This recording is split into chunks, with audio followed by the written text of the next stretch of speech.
নমস্কার বন্ধুরা, আমি নতুন নতুন ভিডিও করছি। রান্নার রেসিপি ডাঁটার চচ্চড়ি। ডাঁটা, পটল, টমেটো, কাঁঠালের বিচি, ছোটো ছোটো গুঁড়ি আলু দিয়ে চচ্চড়িটা খেতে তো ভালোই লাগে। সবাই তো শুকনো শুকনো করে ভাতটা খেতে ভালোই বাসেন। এই জন্য রসুন ফোড়ন দিয়ে সুন্দর করে রান্না করব। আপনারাও দেখুন, করে খাবেন, ভালোই লাগবে। এই যে ধুয়ে নিলাম বেসিনে সুন্দর করে।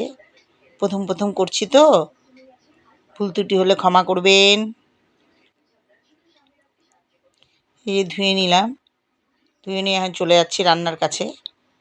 রান্নার কাছে গিয়ে আবার পড়ে গেছে দুটো পটলের টুকরো, ধুয়ে নিয়েছি। ধুয়ে নিয়ে চলে গেলাম রান্নার গ্যাসের কাছে। এখন কড়াইয়ে তেল দেব। তেল দিয়ে 4-5টা রসুন থেতো করে ওর মধ্যে সম্বরা দেব।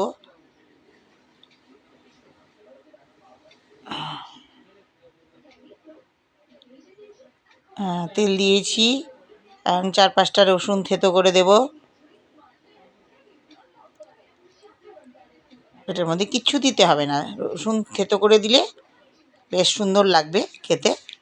দেখুন আমার রান্নাঘরটা ছোটো মোটো, পেছনে বাড়ি, পেছনে গর্ত, গর্তের মধ্যে জল, কলমি শাক, কচুর শাক, কলা গাছ, কত সুন্দর ভালো লাগে প্রাকৃতিকটা।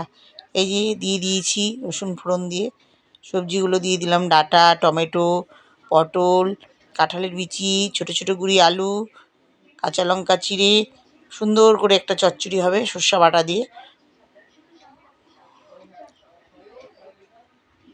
সুন্দর এই যে লবণ দিয়ে একটু, লবণ আর হলুদ দিয়ে একটু ঢেকে দেব, যেটাকে বলে সাতলিয়ে নেওয়া, সেই সাতলিয়ে নেব।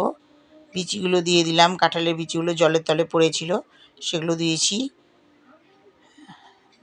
এখন এটা হলুদ লবণ দিয়ে ঢেকে দেব। দেখুন পেছনটা কত সুন্দর লাগছে, গর্ত, আবার কলমি শাক, কচুর শাক, কলা পাতা, পেছনটা আমার ভালোই লাগে। প্রাকৃতিকের একটা ঘরের মধ্যে থাকি, প্রাকৃতিকের দৃশ্যটা ভালোই লাগে। বৃষ্টি পড়লে তো আরোই মজা লাগে, বৃষ্টি পড়ছে। এর একটু সাতলিয়ে নেব, লবণ দিয়েছি, হলুদ দিয়েছি,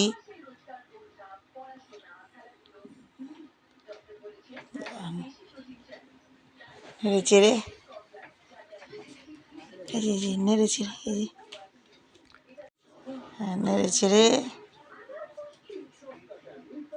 ঢেকে দেব। এটা সাতলিয়ে গেলে